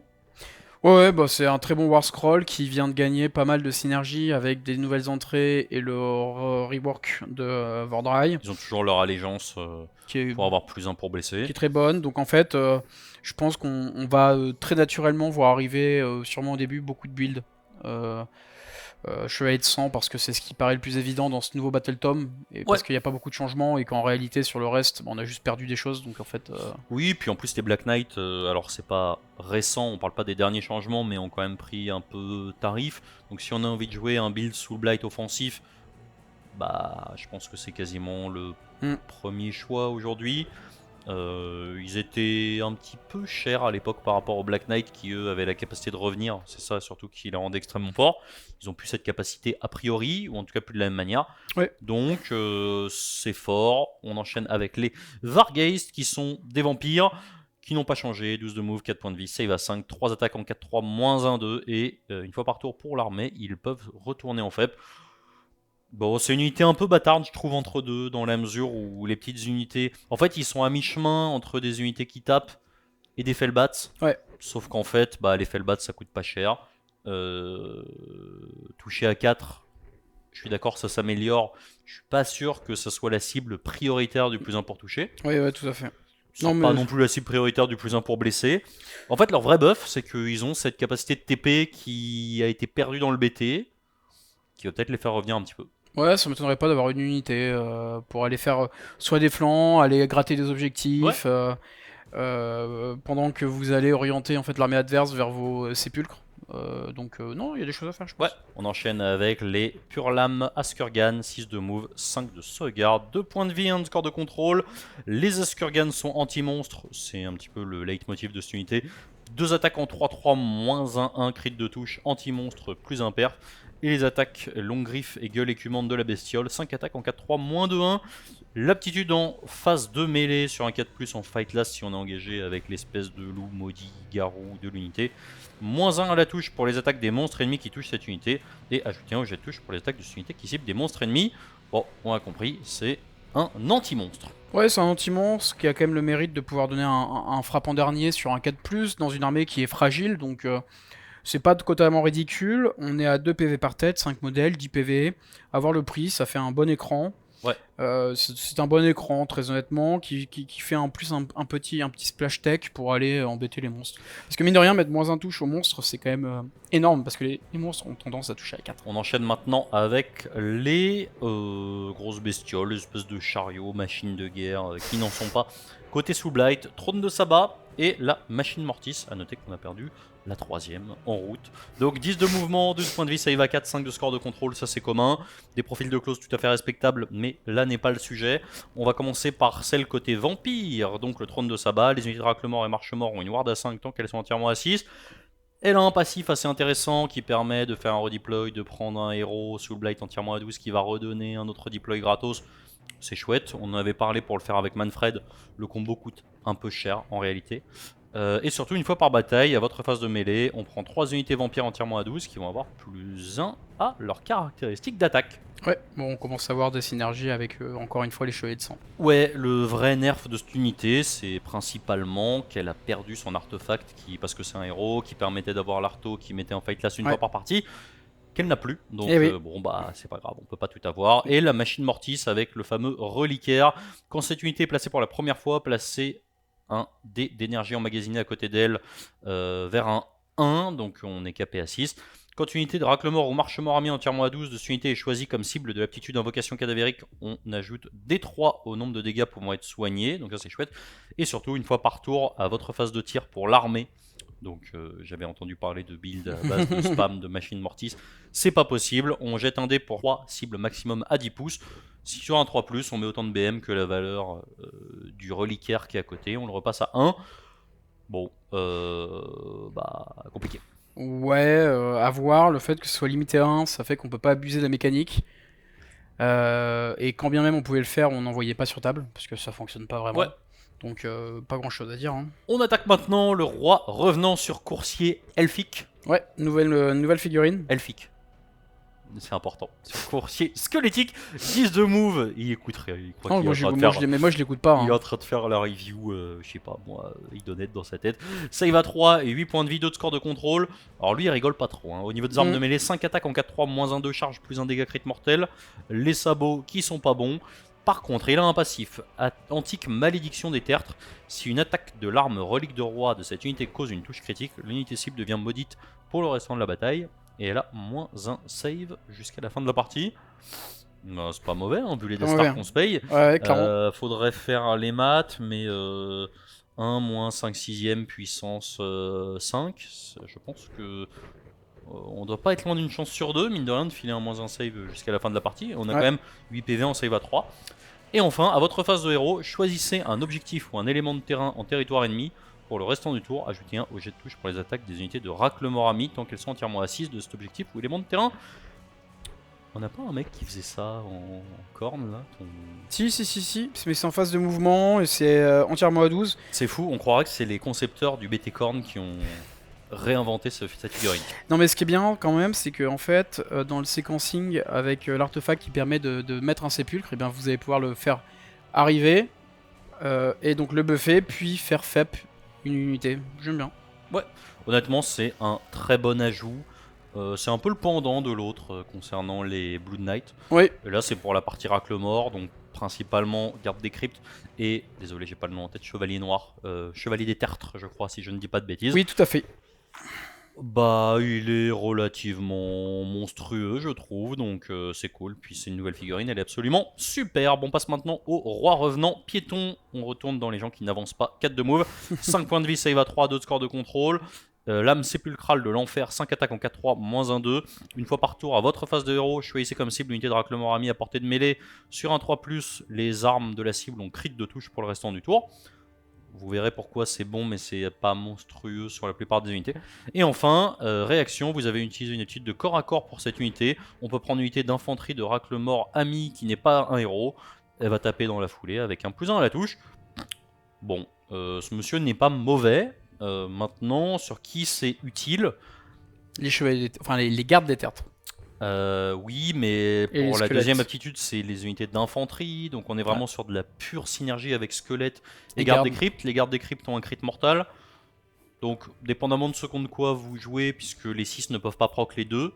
Vous allez devoir choisir. Voilà, vous jouez contre du Stormcast, vous allez prendre les BM. Vous jouez contre des ghouls Flesh Eater, vous allez prendre la saturation. Ouais, tout à fait. C'est bon, c'est polyvalent. Maintenant, il avance pas trop. Bah oui. Il Et avance pas trop, mais bon, on peut quand même le faire sortir des sépulcres. Ouais. Sépulcres, pardon. Et puis il a le mérite de donner un +1 touche qui, dans ce Battle Tome, fait sens puisque tous les tertreux touchent à 4. Tous les tertreux. Exactement. Donc, franchement, une bonne entrée. Je suis pas sûr qu'on le voit énormément. Il a un peu le cul entre deux chaises avec d'autres entrées, je trouve, en fait. Tout coûte cher. On aime bien avoir des petits sorciers. Je pense que le Vampire Lord a encore quelques belles heures devant lui. Tout à fait. On enchaîne maintenant avec le Seigneur revenant sur Coursier Squelette. Donc lui, c'est le monsieur Chevalier des Tertres. Au niveau de son profil de corps à corps, c'est du classique. Ouais. Les sabots, c'est du classique. Son passif, c'est quoi? +1 à la charge en bulle pour les unités de cavalerie racle-mort. Bon, je pense que c'est assez explicite. Et il permet de faire taper dans la foulée une unité de cavalerie racle-mort. Ça tombe bien, c'est la version de son copain. Mais lui, pour les Chevaliers des Tertres, une relance des charges, enfin un +1 à la charge en bulle. Bon, que dire, c'est bon, hein. Ouais, Bon. c'est complémentaire avec le roi revenant. Probablement que le prix ne sera pas le même. Ouais, parce que sinon je prends des rois revenants, moi. Ouais, j'aime bien les deux, moi. Mais voilà, donc franchement une bonne entrée. La figue est belle, il n'y a pas grand chose à dire. Leur plus gros nerf, c'est surtout que les Chevaliers des Tertres ont pris un bon nerf de coup en point. On parle pas de ce Battle Tome, on parle de précédemment, à raison d'ailleurs. Hein. Maintenant, à voir aussi la règle de Battle Tray. Parce que on avait tendance à s'orienter grandement sur des listes à base de. J'ai du mal en français, hein, je suis désolé. Deadwalker, Racle-Mort et Death Rattle, je me souviens plus. Marche-mort. Marche-Mort et Racle-Mort. Maintenant, c'est vrai que si on a le droit à un repop par partie, ouais, on en prendra bah, en fait, on va peut-être prendre plutôt des vampires. Hein. Ouais, ou une unité, et puis voilà. Voilà. Un petit batch avec une grosse unité de chevalier, avec son héros qui le suit, et puis on se dit que c'est du one-shot. Mais bon, c'est cool, c'est quand même de la save à 3. Ouais. En fait, c'est comme les copains élite côté vampire, donc je pense que c'est des unités qui se justifient amplement. On passe maintenant au squelette Racle-Mort qui n'ont pas changé. Bon, oui. Bah voilà, rien de particulier. 2 attaques en 4-4, pas de reine, dégâts 1. C'est un bon tarpit, et à la fin du tour, on en ramène des 3. Bon, bah voilà. Il n'y a pas grand chose à dire. C'est bon, et puis non, alors pour le coup, ils ont quand même le bon goût de bénéficier d'à peu près toutes les synergies, sauf celles qui ciblent la cavalerie. Ça défend. On enchaîne avec les Chevaliers des Tertres, donc c'est les beaux Black Knight qui sont devenus beaux, du coup, c'est le cas de le dire. 10 de move, save à 4, 3 points de vie, 1 de score de contrôle. Les lances, 2 attaques en 4-3, moins 1, 1 crit mortal, charge plus 1 dégât. Crit mortal, donc à noter pour ça. Au niveau des synergies à choisir, etc., bah, ça dépend de ce contre quoi vous allez jouer. Et les sabots qui puent. Tant que un ou plusieurs héros de cavalerie de raclement amis sont entièrement à portée de mêlée de cette unité, toutes ces unités ont une protection à 5, donc ils ont récupéré la règle passive des Grave Ward de Ward réciproque. Bah, ça c'est monstrueux. Et à la fin de n'importe quel tour, vous pouvez ramener une figurine tuée dans cette unité. Bah ça c'est quand même très fort, hein, parce que ramener 3 PV en 4+, 6++, 5++, normalement, moi je trouve ça très fort. Ça va pas être si simple de les sortir, vraiment. Hein. Ouais, En fait, ça change un petit peu l'optique. On avait, je trouve, une optique de guérilla, d'avoir des petits packs de 5, etc. Là, on va faire un gros pack de 10 qui va prendre une belle empreinte. En fait, entre ça et le fait que potentiellement on puisse plus ramener des unités à chaque fois, Et en fait, vous allez tous les jours prendre des gros packs renforcés. Ils ont chopé des belles synergies quand même avec les seigneurs qu'on a vus précédemment. Ouais. Que ça soit le roi revenant ou le seigneur revenant. Il y a des blagues à faire. Hein. Ouais, honnêtement, je trouve ça quand même relativement intéressant. Et puis de l'occurrence de critique mortelle, hein, qui est assez rare en V4. Ouais, c'est clair. On enchaîne maintenant sur les gardes des cryptes.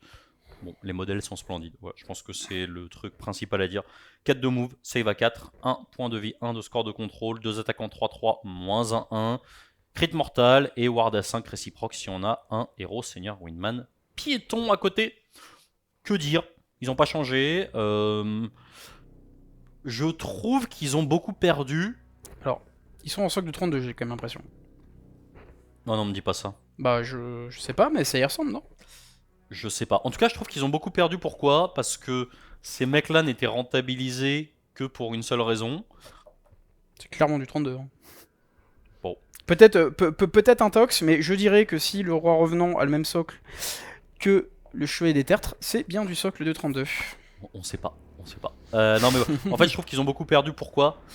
Parce qu'en fait, le BT a perdu en projection via les fosses. Et en fait, à l'époque, on compensait leur mouvement pourri par le fait que ça revenait. Bah qu'en fait, ça ne bougeait jamais. Soit ça chargeait, soit ça revenait via les fosses. Ouais. Là, si vous pouvez sortir que chez vous, que en fait vous êtes quasiment forcé de prendre le T1 pour les faire impacter, vous avez jamais envie que ça impacte T1. Ouais. Je pense que ça va être compliqué et il va peut-être falloir privilégier la mobilité. C'est là aussi qu'on voit l'intérêt de l'optimisation qu'on a vu qui permet de foutre un sépulcre maudit potentiellement fond de table.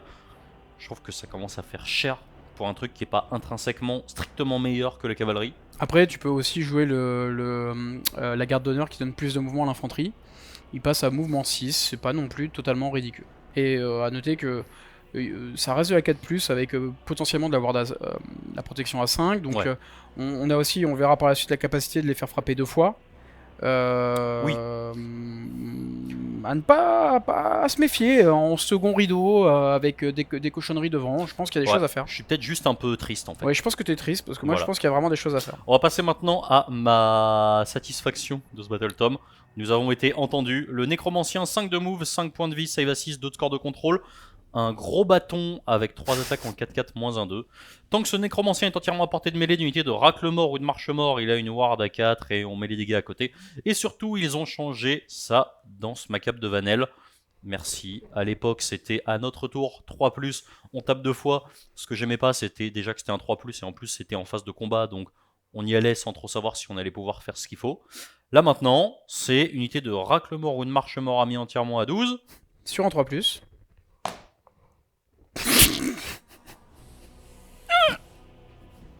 Désolé, je voulais pas te le dire parce que c'était trop beau. Ouais, tu payes un PC, mais c'est 3+ quand même. Bon bah c'est la pire aptitude du jeu. Non mais c'est-à-dire qu'en fait tu payes un peu... Non mais en fait j'avais pas vu. En fait quand j'ai vu le PC, je me suis dit... C'est gratuit. Bah en fait, bah non c'est pas gratuit, c'est un PC quoi. Donc là t'es en train de me dire qu'on est sur la première aptitude de code du jeu, où tu payes un PC, et t'as une chance sur 3 que ça fasse rien. Ouais, tout à fait. Ce qui est beau, c'est que tu jettes ton dé après avoir payé. Mais est-ce que du coup, t'es quand même cible d'une aptitude de commandement, histoire de vraiment même pas pouvoir mettre low defense? Je pense. Hein. Bon bah voilà, c'est super nul. Il n'y a rien d'autre à dire. Non, alors honnêtement, à voir si on est quand même cible d'une aptitude de commandement. Bah, je pense que oui. Hein. Parce qu'auquel cas, ça serait le drame absolu. Hein. C'est-à-dire qu'en fait, tu payes un PC pour pas pouvoir te buffer. Ah, mais c'est sûr, tu es cible. Donc, moi je pense que oui. Mais t'en hein. connais beaucoup des aptitudes de co comme ça dans le jeu? Où tu Oui, payes un PC. Pour quelque chose d'aléatoire? Non. C'est quand même du génie quoi. Ouais. En fait, c'est marrant, c'est vraiment. J'y avais pas pensé, mais c'est un peu le pire entre deux. C'est-à-dire que quand la V4 est sortie, on a dit c'est quand même relou de foutre ouais. des aptitudes comme ça sur du 3+, ça serait mieux que ça soit un PC. Bah tiens, mon pote, tu vas avoir un PC sur du Tu l'as 3+. demandé, tu l'as eu. Bon, honnêtement, bah, en fait, genre, vous allez. Probablement jamais Bah, le. tu veux que je te dise, honnêtement? Je pense que c'est une typo. Je vois pas dans quel monde tu payes un PC. Non, c'est. Non. Bah désolé mais non. Suite à cette immense déception, nous attaquons avec la charrette macabre qui a perdu la moitié de ses châssis. Ouais. Donc 4 de move, 6 de sauvegarde, 7 points de vie, save 2 de score de contrôle. Le profil de Close n'a aucune importance, c'est du 4-4 avec 2d6 plus 3 attaques. Elle a un passif, les armes de mêlée des autres unités de marche-mort amis ont crit bless auto tant qu'elles sont entièrement à 12 de cette unité. Et ça fait plaisir de voir qu'ils ont marqué autre, histoire que ça soit pas complètement dégénéré avec ce monstre de corps à corps. Bon, j'y crois pas trop. Pourquoi j'y crois pas trop? Parce que je crois pas trop aux zombies, en fait. Ouais, exactement. Tout Enfin, simplement. globalement, en fait, les seuls marche-morts qu'on va vouloir jouer sont les chauves-souris et les loups funestes. Ouais. Si jamais vous avez envie d'avoir de la létalité, on verra par la suite, mais c'est pas les loups funestes que vous allez prendre. Parce Parce qu'en que... plus, les loups funestes, ils ont course et charge, donc en fait, normalement, Ouais. ils sont un peu loin de ta charrette macabre. Exactement, et ils ont une grosse empreinte, parce que c'est des socles donc en gélule. C'est... J'allais dire ovo. J'allais dire au veau. Donc non, je ne vois aucun usage de cette charrette macabre. Elle n'a rien pour elle. Ouais, et encore plus si le battle trait est comme nous l'avons lu, puisqu'en fait, les zombies, c'est déjà pas dingue, mais si en plus on peut pas les ramener, c'est pas dingue de Ouais. chez pas dingue, Ouais. c'est nécrotière, quoi. On passe tout de suite aux zombies. 4 de move, sauvegarde à 6, 1 point de vie, 1 de score de contrôle. Bon, quand une figurine meurt sur un 6+, vous mettez une BM à une unité en mêlée après que le corps à corps a été résolu. Bon, bah Ouais. ils ont... Bon, c'est passé de 5 à 6, c'est passé de figurine de l'unité à figurine en mêlée. C'est passé peut-être à pas de rip-hop. Mm. C'est passé à... On a moins d'attaques qu'avant. Non, je pense que c'est un nom catégorique. Mm. Les chauves-souris géantes à Kalefelbat, 12 de move, 3 points de vie, sauvegarde à 6, 1 de score de contrôle, 3 attaques en 4-4, pas de rend, dégâts 2. Cette unité peut utiliser des aptitudes de charge même si elle a utilisé une aptitude de repli au même tour. De plus, aucun dégât mortel ne lui est infligé par les aptitudes de repli. Donc honnêtement, plutôt une bonne unité, surtout dans un Battle Tome où on a perdu de la mobilité. Ouais, à la différence qu'avant, tu aimais les faire revenir par deux, et que maintenant, tu ne n'utiliseras pas ta repop pour faire revenir deux chauves-souris. Donc, Who knows? Who knows? donc en fait, ce qui veut dire que j'ai quand même peur que, à cause de cela, on n'en voit pas vraiment en fait. Bah en fait le truc c'est que si on a besoin de flancs solides pour passer dans le dos, je pense qu'on va privilégier les derniers, donc les Direwolves, si on a besoin de tenir un flanc, puisqu'ils n'ont pas changé, 10 de mouvement, 5 de valeur de sauvegarde, de points de vie, course et charge, donc redeploy contre charge, qui était pour moi peut-être la meilleure unité du Battle Tome, en tout cas une des meilleures, puisque ça coûtait rien, et ça finissait toujours par grappiller l'unité de flanc adverse, parce que les 10 c'est 20 PV en save à 5, que dire, ça reste une excellente unité. Bon, rien de particulier. Ouais, ça jouera le même rôle. Ouais, c'est un peu triste, hein, honnêtement. Je trouve que la review est un peu. On reste un peu sur notre fin parce que finalement, j'ai l'impression qu'on a déjà fait cette review. Ouais, on a même perdu pas mal de choses, même si on les jouait pas forcément. Ouais. On n'est jamais très content de perdre du choix. Bon, après, ça répond aussi à une réalité terrain qui est que quand vous avez des lignes de production, ça sert à rien de garder des lignes de production de figurines que vous ne vendez pas. Donc, ça, on le comprend aussi. Mais, ce qui n'empêche pas de changer les règles. Ce qui n'empêche pas de changer les règles. Et ça, c'est le deuxième argument. C'est vrai que, bon, je trouve que ce Battle Tome, à part quelques builds, il est globalement lisse. Ouais, c'est vrai que ça manque un petit peu de saveur, mais on va attaquer les manifestations. Qui sont très bien pour le coup. Ouais, donc on commence avec la première, la main de Nagash. 8 de move, 10 points de vie, sauvegarde à 5, valeur de banish de 8, 5 parpaings en 4-2, moins 1 de crit mortal. Choisissez comme cible une unité ennemie en mêlée avec cette manifestation à n'importe quelle phase de mêlée, sur un 4+, tant que la cible est à 3 pouces de cette manifestation au C1, et pas de mouvement. Et à votre phase de mouvement, une manifestation peut utiliser cette aptitude seulement si elle n'a pas été placée à ce tour. On retire cette manif du champ de bataille, on la met à plus de 9 des unités ennemies, sur un 2+, avec un des 3, on peut se déplacer de la distance égale, ce qui permet grosso modo de raccourcir les charges. Ouais, superbe manifestation qui se lance sur une valeur de lancement de 7. Ouais. Alors, on passera le côté létal, c'est pas trop l'enjeu, même si 5 patates, dégâts 2, critique mortal, ça peut faire la surprise. Ouais. L'effet est extrêmement puissant, c'est aléatoire, c'est un 4+, mais c'est une invocation, donc c'est ok. Et son sort de téléportation, avec en plus une charge derrière qui passerait de 9 à 6, bien évidemment. De 9 à 6 ou à 7. C'est très très fort. Franchement, superbe. En plus, la figurine est magnifique. Moi, j'ai pas hâte de l'avoir sur table parce que je vais me la prendre dans la mouille. Mais j'ai quand même hâte de l'avoir parce qu'elle a l'air magnifique. Ouais, puis c'est un vrai buff pour Nagash qui, pour le coup, avait pas assez de sorts à lancer. Ouais, c'est ça. Bon, bon, ça lui permet de balancer le domaine sous le Blight. Le deuxième sort persistant, le reliquaire impie. 8 points de vie, save à 5-7 de valeur de banish. N'importe quelle phase de mêlée, je suis laissé comme cible un héros sous le Blight, visible entièrement à 12.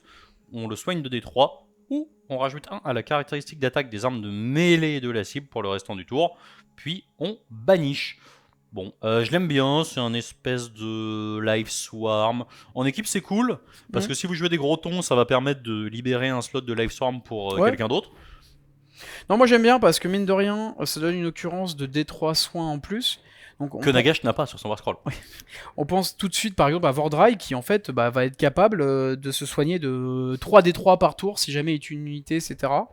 En plus, on peut zoner plus d'une attaque, ce qui parfois fera peut-être la différence. Ouais, quand on a plein de châssis différents. Non, franchement, c'est fort. Ouais, c'est très bien. C'est fort. Et la dernière, la nuée d'Ossant, qui est, moi, celle que j'aime le moins. 12 de move, 6 points de vie, save à 6, 7 de valeur de banish, 10 attaques crit mortales en 5-5, pas de reine dégâts 1. Chaque fois que cette manifestation se déplace, ces deux parties doivent terminer à 9 l'une de l'autre. Chaque partie de cette manifestation est armée de morsures exsanguinatrices. Et un passif, les fameuses morsures exsanguinatrices. Chaque fois qu'une attaque de cette manifestation cause une touche critique, soignez de 1 cette manifestation.